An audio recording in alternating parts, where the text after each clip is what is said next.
remembering death and impermanence will propel you to do your Dharma practice freely, because of purely meaning free of the 8 worldly concerns. And you will not lose your determination easily. You will not lose your determination full stop. You will continue creating positive actions if you are free of the 8 worldly concerns and you remember death at all times. But if you don't remember death, you will constantly create more negative karma and become more unsuitable for liberation. At the time of death, you will feel intense regret at having wasted your precious opportunity. If you remember death, your Dharma practice becomes very pure. Your Dharma actions become powerful and effective, beneficial in the beginning, beneficial in the middle, and beneficial in the end. And at the hour of death, you will go with satisfaction, knowing that you have spent your life meaningfully, and you will get another meaningful result. That you can live with more meaning. You have to take another rebirth. You definitely have to pass, you definitely have to go on. There's no doubt about that. So we should be more worried about what's going to happen after death than before death. Because whatever is happening before death, we can pretty much see. We have it right now. We should be more concerned about what's going to happen at death. Death is certain. No power in the universe can stop your death. Every person that has been born has died. Even great bodhisattvas and yogis, even the Buddha himself had to die. In 80 years' time, everybody in this room will be dead. Within 80 years' time, every single person in this room will be dead. Some of us, our memories will linger. Some of us, not even a memory or a name of us will linger.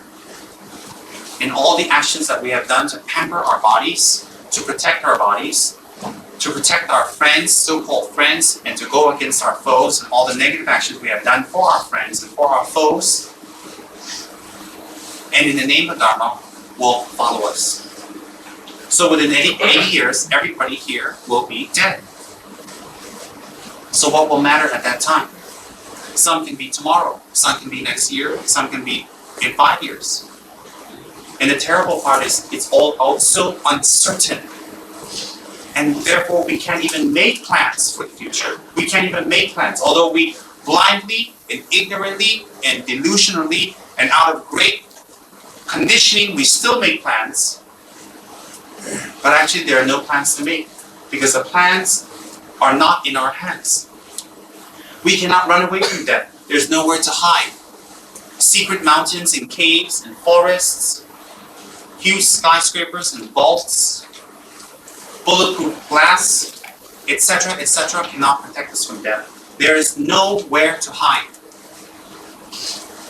During Buddha's time, there was a great battle going on between the Shakya clan, his own clan, and an opposing clan. And one of the Shakya clan members came up to Lord Buddha and said, please come to the war and use your miraculous powers to save the Shakya clan. And Buddha says, all right. He says, call 2 soldiers here, the frontline soldiers here, and stand them next to me. So they called 2 soldiers out of the battlefield, and they were standing next to the Buddha, very confident. Everyone in the Shakya clan was killed and was murdered. They lost the war. They lost the battle. And as the last Shakya soldier was being sliced up by the opponent, the 2 soldiers standing next to Buddha also died. No one shot an arrow at them. No one stuck them with a sword. No one killed them or strangled them. They had to die. So the person that had asked the Buddha why, or to save the war, came up and asked the Buddha why. Buddha says, my power is only 50%. Sentient beings' karma is the other 50%. I cannot fight karma. So they all have collected karma to die. Even if they do not have the conditions, they will still die when their time is finished. So everybody else was sliced up in the battle, was speared, was pierced by swords. These 2 soldiers, even standing next to the Buddha, had to die because their time was over and their time was up.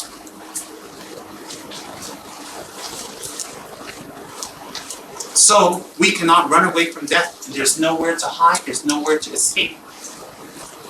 If we are very wealthy and we are very haughty and we think we're a big shot because of our wealth, you're a real big shot if you can bribe death.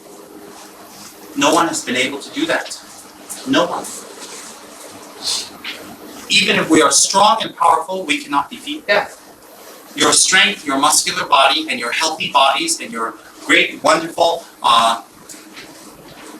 V-shaped bodies are not impressive, because that death is not going to help. Okay, for the guys, V-shape, for the girls, hourglass. Your hourglass and V-shaped, wonderful, fabulous bodies cannot seduce death. If we have miraculous powers and clairvoyance, we cannot evade death. It's even worse, we know when we're going to die. Oh no, I'm going to be dead tomorrow. You know? So if you have miraculous powers, it doesn't make a big deal, you're still going to die. One cannot add to life, one gets closer to death every minute. With each moment our life passes, we come closer to death. From the time we are born, from the moment we spring from our kind mothers, we are racing toward death. It's like a bullet train that never stops. There's no stops. There's only a destination. With each breath we take, we come closer to death. Each breath we breathe in and breathe out, we're getting closer to death. So we are to have 43 billion breaths within our life. Maybe we have 23 billion left. Every breath is getting closer to death. Even if we are asleep or distracted, we have plans, we're going on pilgrimage, we're doing a business deal, we're signing a contract, we're going to get a big fat check. We're going to do a puja to get a big fat check. We're still getting closer to death.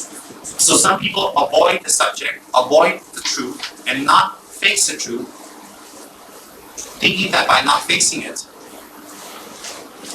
it will not happen. But in fact, it's a distraction, and it's a waste of time because it won't happen and you're doing nothing about it. And even while we are alive, when we are alive for 70 years, Buddha says, almost half of it is spent sleeping.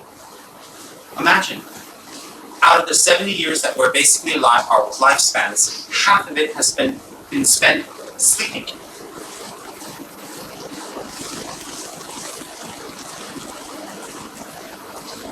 The other half is spent working, eating, quarreling, shopping, traveling, watching television. Very little time is spent on Dharma. And even the time that we spend on Dharma is free of the 8 worldly concerns, where we can call it Dharma because it will bear fruits of enlightenment. Even the very time that we spend on Dharma, is it really Dharma? That's how rare and precious Dharma has become. That's how short-termed and how dangerously close we have become to death, dangerously close to death, and going almost empty-handed. When we are young, we put up our Dharma practice so we are stable in life and we have some wealth. When we are middle-aged, we are very distracted, and every week is signing another contract, and after that one, I will practice the Dharma. When we become older, with all due respect, we look back with regret at all the practice that we could have done and we did not. And when we look back at what we have done in life, there's not much results, not much to show for. The lifespan in our time and relevance is uncertain. Age is no guarantee. Children or younger people die often before older people. Health is no guarantee. Healthy people die before older people. Just in the last 2 months, a good friend of mine went for an operation for like the 6th or 7th time. Very sick, very ill. Her husband, very healthy, very strong. Never has to take medicine. She almost died in her last operation, but she didn't die. Now she's okay. She's preparing for another operation. Her husband died. He went to sleep. He had a slight heart attack, and he never woke up. And she's still alive and kicking, and still calling me out.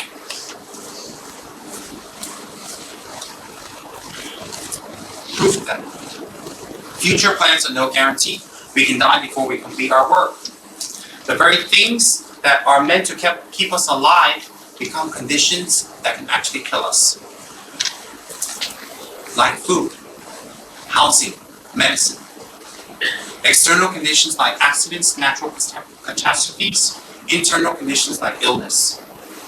In general, huge trees, forests, mountains, planets, all get destroyed. And they're so strong and big and solid, and our bodies are so fragile. If huge trees, forests, planets, and mountains get destroyed, what about our little fragile bodies? How delicate is it? At the time of death, no money or possession can help us. Naked and empty-handed, we leave this life. A king and beggar experience death in the same way. Near and dear ones often give rise to attachment and pain. No one can share our experience of death. That gets experienced by ourselves alone. Even the very and last to add salt to the wound, or add more dirt to the insult, to even rub it in more. The very bodies that we spend so much time, energy, and effort, and so much pampering is of no use to us at the time of death. It becomes a filthy, smelly, ugly, decaying, rigor mortis corpse. So the very bodies that we pamper, wash, take care of, worship, take pictures of, go get liposuction for, make money for, get facelifts for, go to fat farms for, eat healthy food for. The very bodies that we have pampered and been slaves to. We can call ourselves Cleopatras because we're all king and queens. Our body is king and queens. We're all Cleopatras here. And we have been a slave to Cleopatra, and in the end, Cleopatra slaps us back and says, "Can't help you." And on top of that, she smells. Think about that. And to add salt to the wound, to add pain, more insult to the pain. The very bodies that you pamper so much, that you love and adore, that you almost take pictures of and make offerings to yourself, becomes a beautiful, wonderful, blue, decayed, rigor mortis corpse that a lot of people don't want to go near because it's unclean and your spirit might follow them back. Think about that. It becomes a source of embarrassment, disappointment, disillusionment, and a source that is dirty. The very bodies that you have pampered. What an insult. When doctors give up on me, when rituals no longer work, when friends have given up hope for my life, when anything I do is futile, may I be blessed to remember my Guru's instructions. The great Panchen Lama. How incredibly deep. How incredibly full of depth. So whenever we attend the Dharma talk, whenever we do any Dharma activities, how minor, we should develop a good motivation. That it will be free of the 8 worldly concerns. And when we start with that, and how can we propel ourselves to be free of the 8 worldly concerns? A contemplation on death and impermanence, as I described just now. And when the Dharma talk is over, today, tomorrow, do not go back to your old ways. Do not go back to your old habits. Do not think that was a wonderful lecture, that monk is a great actor, he was a great joker, he made us laugh. When's the next show? When do we turn on to this station? Do not treat this as a spectacle, as a show, entertainment, social gathering, competition. Which center has more people? Whose altar is nicer? I hear those things. Or how many initiations you've gotten. And yes, His Eminence, Vajradhara Emanation, has emailed me, faxed me, written to me, communicated with me. Yes. So when the Dharma talk is over, what we should do immediately is apply it. Immediately apply it. Don't delay. Don't wait till tomorrow. Don't wait till your wife gives birth. Don't wait till you sign the next contract. Don't wait for your check collection to come in. Don't wait for your other Dharma brothers and sisters to start. Don't wait for next week. Don't wait till you move to your new house. Don't wait till you get your new haircut. Don't wait till you're in good mood. Don't wait till after your shower. Now, immediately. Why? What's the urgency? Because our best friend, who we don't want to be friends with, Mr. Death, is hanging around the corner. He's like a bad Muppet show. He's always there. Hello. So, it's very important that the minute the Dharma talk is over, that we must contemplate, remain silent, and not go back to our old ways.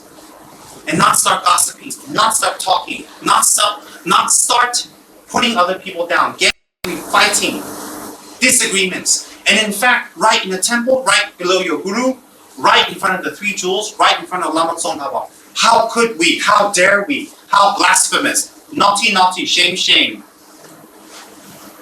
The minute we finish the Dharma talk, it should go right in and not right out like a cup with holes, or not in and say it's not for me, like a cup that's contaminated, or never go in, a cup that's upside down. We should practice it immediately. We should take courage and we should make a difference and practice it immediately.